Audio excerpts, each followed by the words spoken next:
Tonight, look at your own hand. Open it. Turn it over. For a second, it looks ordinary. 5 fingers, lines in the skin, a thumb that moves differently from the rest.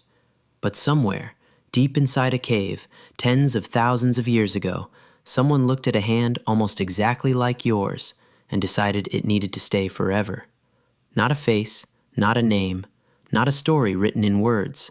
A hand, pressed against cold stone, surrounded by blown pigment, left behind in darkness. Why? At first, it seems simple. Maybe ancient humans were just decorating their walls. Maybe they were bored. Maybe cave art was the prehistoric version of drawing on a school desk. But the real answer is far stranger, because those hands were not just pictures. They were messages. They were signatures. They were a way of saying, I was here, before writing existed, before cities existed, before anyone had invented history. And the strangest part is this. When you see one of those ancient handprints, your brain understands it instantly. You do not need a translation. You do not need a guide. You know what it means. Someone existed. Someone stood there. Someone reached out. And somehow, across thousands of years, that hand is still reaching back.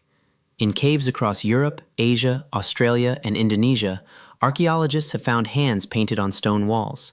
Some are full handprints, made by pressing pigment onto the palm and placing it against the rock.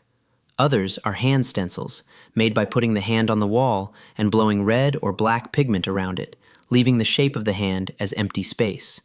It sounds simple, but think about the act itself. You have to choose the wall. You have to mix the pigment. You have to place your hand carefully against stone. Then you have to blow color from your mouth, maybe through a hollow bone or reed, while standing in a dark cave lit only by fire. That is not random. That is intention. In the famous caves of El Castillo in Spain, some hand stencils have been dated to more than 37,000 years ago. Research linked to Alistair Pike and his team used uranium series dating, a method that measures tiny mineral layers over the art, to show that some of these images are older than many people once believed. That matters, because it means handprints were not a late invention. They appeared very early in human symbolic life. Before written language, your ancestors were already using images to leave meaning behind. And then, in Indonesia, the story became even bigger. In Sulawesi, researchers including Maxime Aubert helped date ancient cave art that included hand stencils and animal paintings. Some of these images are over 40,000 years old. That discovery changed the old idea that symbolic cave art began only in Europe. It did not belong to one place. It belonged to humans.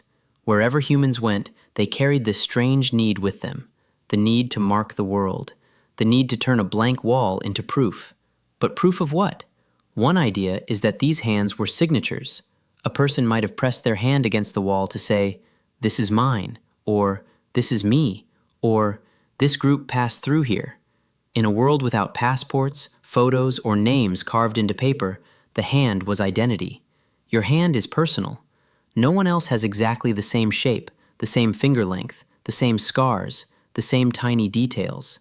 So a handprint is not just a symbol of a person, it is a trace of a person. It is almost a fossil of touch. But another idea goes deeper. Some researchers believe these hands may have been part of rituals. Anthropologist David Lewis Williams argued that some cave art may connect to altered states of mind, visions, and spiritual experiences. In plain English, that means ancient people may have used caves as powerful places where the normal world felt different. And caves do feel different. Even today, when you enter one, your body changes. Sound becomes strange. Light disappears. The air feels heavy. The outside world fades away. For ancient humans, a cave may not have felt like just a hole in the ground. It may have felt like a doorway, a place between worlds, a place where animals, ancestors, spirits, fear, and memory all mixed together. So when someone placed a hand on the wall, maybe it was not only a mark, maybe it was contact. A human hand touching the skin of the earth, a way of speaking to something unseen. But there is another surprising detail. Not all of these hands seem to belong to adult men. For a long time, people imagined prehistoric cave artists as male hunters, strong men, spears, mammoths, fire. That was the picture. Then researcher Dean Snow studied hand stencils from European caves and compared finger ratios, especially the relationship between the index finger and ring finger. His work suggested that many of the hand stencils may have been made by women. Not everyone agrees on the exact numbers. Science keeps testing ideas. But the point is powerful. The people making these marks were not just one type of person. They may have been women. They may have been teenagers. They may have been children. They may have been whole groups leaving their presence together. Suddenly, the cave wall becomes less like a museum and more like a crowd. Many hands, many lives, many people saying the same quiet thing. Here, here, here. And maybe that is why these images feel so human, because even now, you do the same thing. You write your name on a notebook. You post a photo online. You leave a comment under a video. You take a selfie in a place you visited. You save a memory because you are afraid it will disappear. Different tools, same impulse. Ancient humans had stone walls. You have glass screens. They used red pigment and breath. You use pixels and captions. But underneath it, the feeling is almost the same. You want proof that your life touched the world. You want to know that something of you remains. That is why a handprint can survive longer than a kingdom. A king's palace can collapse.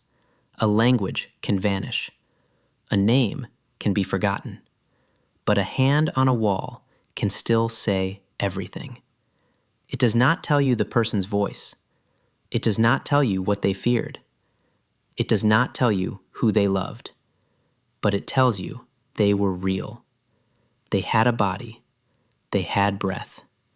They stood in darkness and made a choice. And that choice crossed time. So maybe ancient humans did not paint hands on cave walls because they had nothing better to do. Maybe they did it because being human has always meant fighting against disappearance. You live, you vanish. But maybe, if you leave a mark, someone far away will feel you again. Tonight, look at your own hand. It is not ordinary anymore.